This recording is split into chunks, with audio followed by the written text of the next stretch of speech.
My name is Jason. My dad and mom ran a small fried chicken shop in New York City. Dad, who had always dreamed of becoming a chef since he was little, finally opened the shop after borrowing money. Our family's living space was on the second floor, up the stairs from the shop. When I returned from school, it was my daily routine to dash into the kitchen at the back of the first floor, still with my backpack on, and sneak some of the fried chicken Dad made. Hold your horses, Jason. Can't you wait for dinner? But your fried chicken is just so darn good. What did you say? How good is it? The best in the States. No, the best in the world. Come on, say it's the best in the universe. Ha ha ha. He was a hearty man. Yet, his movements when frying chicken were incredibly delicate, and his fried chicken, crispy and golden, drew lines of customers to our shop every day. Remember this, Jason, no matter how hard things get, good food can help you overcome just about anything. Our home was always filled with laughter. As a little kid, I couldn't really grasp it, but now that I'm grown up, I understand. That's what you call happiness. So, if there were a time machine, I'd go back and tell my younger self, "You're incredibly happy right now, you know. So savor every day more and live it to the fullest." No, that's not right. If I could, be careful of gas leaks. That's what I tell my dad to warn. That day, I was staying over at my good friend's place. After staying up late chatting about nothing in particular, I fell into a deep sleep, exhausted. Jason. I was woken up by the voice of my friend's mom, Linda. Jason, wake up. Something terrible happened. Your house is on fire. Still half asleep, I couldn't understand what Linda was saying. The next morning, I was greeted by the sight of my house, burnt down unrecognizably. You must be Jason, right? Yes. As I stood there in shock with Linda, a police officer approached us to talk. Seeing the officer's somber expression, Linda covered her face with her hands, sensing something bad. Jason, it's very tough to tell you, but it seems my dad and mom's bodies were found in the bedroom. The cause of the fire was a gas leak. It all felt like a terribly bad dream. At that time, I was only in the 4th grade. Just when I was about to be adopted by relatives or sent to an orphanage, Sophia, a distant relative of my mom, and her husband Michael volunteered. Nice to meet you, Jason. I'm your new mom. I still vividly remember how creepy her smile looked at that time.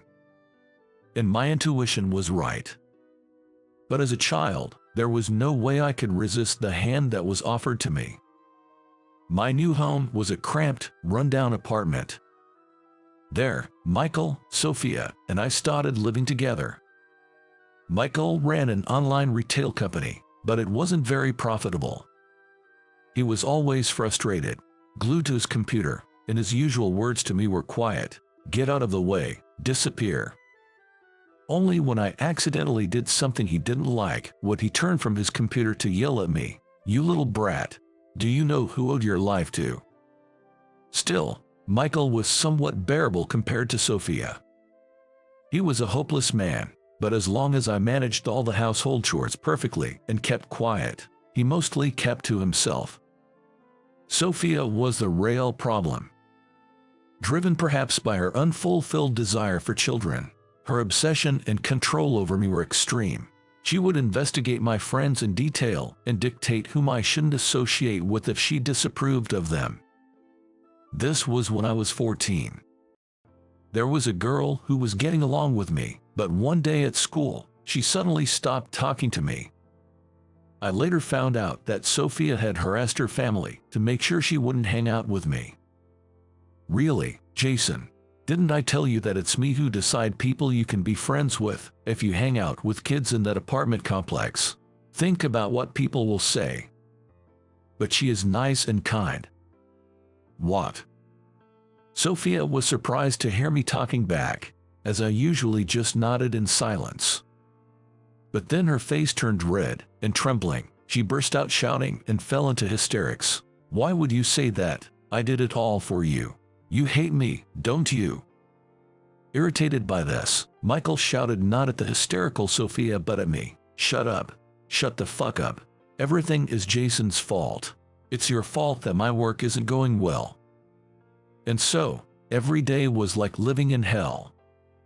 But what kept me alive was Dad's words. "Remember, Jason, no matter how hard things get, good food can help you overcome just about anything."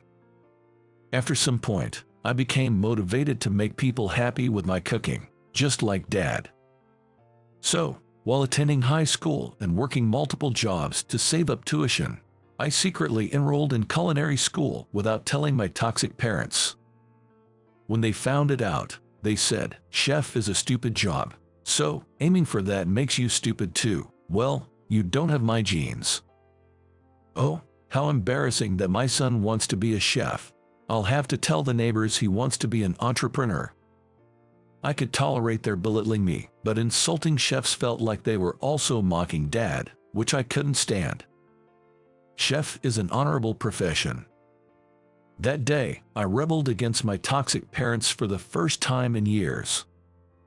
Of course, I was severely reprimanded, but I don't regret standing up for myself. Despite the hellish days with my toxic parents, I continued my studies and successfully graduated from culinary school. And finally, I managed to land a job at a fried chicken shop. It wasn't an easy path, but if Dad were alive, he'd probably roughly stroke my hair and praise me, genuinely happy. His son, who admired him, didn't give up despite the adversity and carved out his own path to be a chef. Then one day, this was when I was 22 years old, Sophia, unusually in a good mood, approached me with a cloying voice. "Jason, I've finally found the ideal woman for you." What? What a surprise! My toxic parents brought me a matchmaking. "Just leave everything to us. You just need to show up and nod in agreement." Honestly, I was totally against the idea of an arranged marriage. I wanted to focus on my job, and knowing that my happy parents married for love made me even more resistant to the idea of an arranged marriage. But I knew I had no right to refuse. If I didn't want to be on an arranged marriage, running away from home seemed like the only option. Running away from home. What an enticing thought. But I shook my head at my own idea. These toxic parents would surely chase after me, spouting things like, "After all we've done to raise you." That's what made cutting ties with them so difficult, even if I ran away. On a night filled with such heavy thoughts, I overheard my toxic parents whispering in the living room. Regarding Jason's partner, it seems she has saved up quite a lot of money. Yeah, if this marriage goes well, she might invest in my business. They were clearly talking about the woman they wanted me to meet, but saved up a lot of money. Was she the daughter of some wealthy company president? "We've raised him all this way. Jason has to be useful to us now." Apparently, they were planning to marry me off to a wealthy woman to benefit from it. I had suspected there was a catch, but so this was the reason for the arranged marriage. What do they think about my life? I can't help but wonder if they adopted me in that day just for this purpose. I opened the door to the living room. "Oh, what's up? I thought you'd gone to bed already." Seeing Michael unusually flustered, I spoke up. "I'll accept the marriage," I said. Maybe I was acting recklessly. At that moment, I was desperate to get away from my toxic parents as soon as possible. I was willing to accept the marriage I didn't want, even if it was all part of their plan. As long as I got married, I could leave this house and not have to share the same air with them. Being with them was that unbearable. On the day of the arranged meeting, my toxic parents and I entered a private room in a reserved, high-end restaurant. There was an elderly woman with white hair sitting in the room. My matchmaking partner must be her daughter, who hadn't arrived yet. Does that mean she's in her 40s? That means she is in double of my age. Regretting my decision to accept the meeting as I sat down opposite the elderly woman, I thought about how I was desperate to escape my toxic parents. My toxic parents sat down on either side of me. As soon as we sat down, Michael began, "This is my son, Jason. He might look a bit cheeky, but he's young, healthy, and can handle household chores without a single complaint, even though my matchmaking partner hadn't arrived yet. Come on, Jason, say hello. It has already started." Michael whispered urgently to me. "Already started?" I asked, confused. Seeing my astonished expression, Sophia awkwardly said to the elderly woman, "This child gets a bit nervous. Sorry about that. He's usually much more talkative and friendly." "No, I'm not friendly, and even if I were, I wouldn't enjoy chatting with you. But that wasn't important right now. Could it be? Surprised that I'm your matchmaking partner?" I was filled with despair at the elderly woman's words, her expression changing. She is my partner. So my toxic parents set me up with a woman who seems over 70 years old just for the money, even though I'm only 22. My vision blurred like it's warping in front of me. I knew my parents were rotten, but now I felt like throwing up. Then, she, who had been silently watching me, spoke. "Let's go outside for some fresh air," she suggested. Michael urged me to stand up. "Come on, get moving."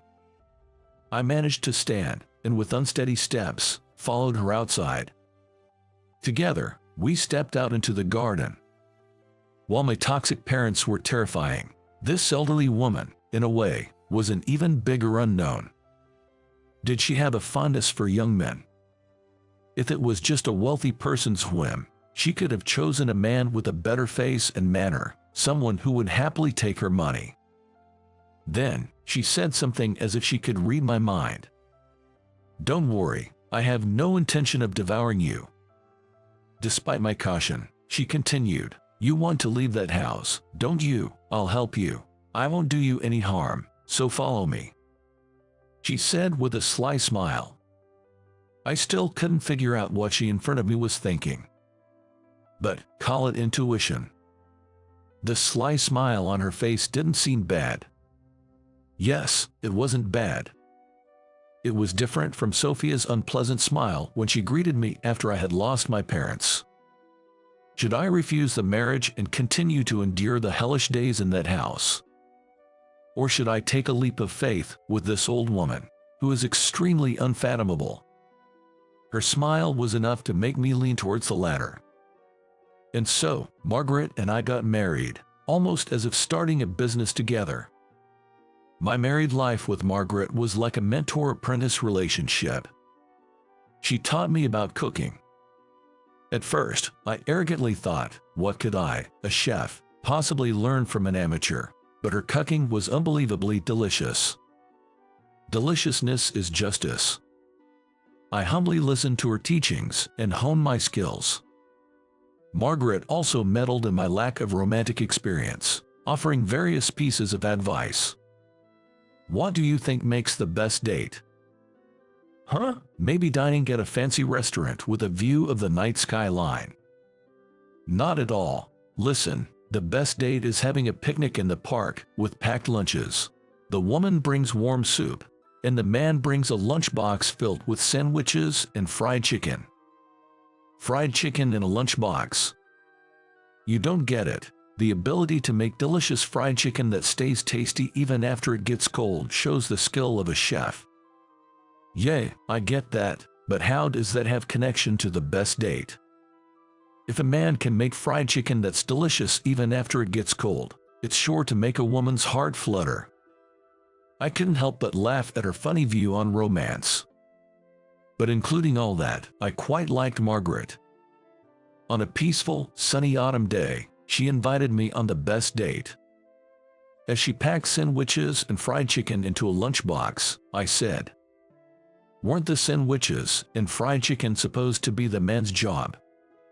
I'm more of a man than you are, so it's fine. What's that supposed to mean? Though I was dissatisfied with her response, I couldn't deny it, so I obeyed her and made soup. With a lunchbox, we headed to a nearby park together. To anyone passing by, we must have looked like a grandmother on a stroll with her doting grandson. Nobody would guess we were a couple. Arriving at the park, we opened our lunch on picnic blankets immediately. I had eaten Margaret's cooking many times before, but it was my first time to try her fried chicken. I work at a fried chicken shop, after all. It's not going to impress me that easily. Just eat without complaining. Prompted by Margaret, I took a bite of the fried chicken. Well, it's really good. Despite being completely cold, the crispy and crunchy texture was undeniable. But soon, I realized something. This is... Got it right? Well, you barely got passing grade then. At the moment, I felt incredibly nostalgic. No doubt about it. This texture, this taste. As I devoured the fried chicken, on the verge of tears, Margaret said, "Your father learned how to make fried chicken from me, you know." I remembered my dad mentioning it once. Since I can remember, my dad's fried chicken shop had been a famous spot with queues outside of the door, but at the time he opened it was facing financial difficulties and on the verge of closing. At that time, my dad stumbled upon Margaret's shop and was so impressed by how delicious of her fried chicken was. Then he begged her to take him on as a disciple right there. My dad's shop flourished because he learned how to make fried chicken from Margaret. So, my dad always said, I have a master to whom I can never express enough appreciation, and that master was Margaret. My dad always said he wanted to give back to you someday. What are you talking about? With anything, I'm the one who owes him. What do you mean? In the culinary industry, it's tough for women to get recognized, but when your dad's shop became famous, so did mine as his master, and it started to thrive, Margaret explained. I had no idea. So, I'm the one who owes a debt of appreciation, and yet, he passed away, leaving you, still a little boy, but well, it was good to be able to take you, his son, in this way. Margaret knew I had been adopted by my toxic parents. She had enticed my financially struggling toxic parents with her wealth and proposed marriage. Just getting you away from those people isn't enough to repay the debt. So, Jason, when I die, I'll leave all my inheritance to you. Everything I have is thanks to your father. No, I don't want the inheritance. As much as I appreciated the offer, there was something I wanted far more than money. Because my dream was, I don't need money. Instead, teach me how to make fried chicken. I want to become a chef who can rival my father. Margaret smiled, saying, that's his son. After learning how to make fried chicken from Margaret, I could recreate the taste of the fried chicken my father made. Indeed, I became a major chef with the highest caliber, though still unknown. When I open my own shop someday, let's have the best date again. Next time you'll be the one making the fried chicken. Margaret showed me her characteristic sly smile. But that day never came. Because Margaret passed away because of cancer. She knew about her limited time and wanted to repay my father and me within her remaining life. On the day of the funeral, my toxic parents came to get their share of the inheritance. But when I handed them the document detailing the inheritance, what's this? It's all debt. It's the debt Margaret incurred when she was opening her shop. Damn, that old hag had no money. She tricked us. If we knew, we'd have married Jason off to a wealthier family. They spat out those words and left. Of course, knowing it was a negative inheritance, they decided to pretend not to know about it. As expected, my toxic parents tried to dump everything on me. It was natural, there was only debt. because Margaret had given me a substantial amount of money as a living inheritance. With that money, I was able to pay off Margaret's debts and open my own fried chicken shop. I said I didn't need the money. In the end, I received everything from Margaret. Times passed after Margaret's death. On a snowy day, I went to the park with a lunchbox to fulfill our date promise. Thanks to you, I was able to open a shop. See, my fried chicken is delicious, right? A tear rolled down my cheek. Then someone gave me a handkerchief. Here you go. Looking up, I saw a black-haired woman standing there. On a snowy, cold day far from ideal for a picnic. A woman who approaches a man crying while eating fried chicken is certainly not an ordinary person. Would you like some warm soup? Soup? No, it's cold now, and this is the worst date, isn't it? She was a neighbor's daughter who Margaret was fond of, and she had mentioned me to her, saying she had someone to introduce. We looked at each other and chuckled. Margaret, you were so unfathomable woman. As for my toxic parents, damn, we spent all our savings counting on that old hag's inheritance. Let's go ask Jason for money, shall we? Have you seen his shop? It's always crowded, too many people around, and when he closes, he locks up and goes straight inside. Hey, I know you're in there. Shoot. They seem to be on the verge of fleeing at night, even struggling to find food. Feeling a bit of pity for them, I'm thinking of delivering some of my fried chicken to those foolish toxic parents someday.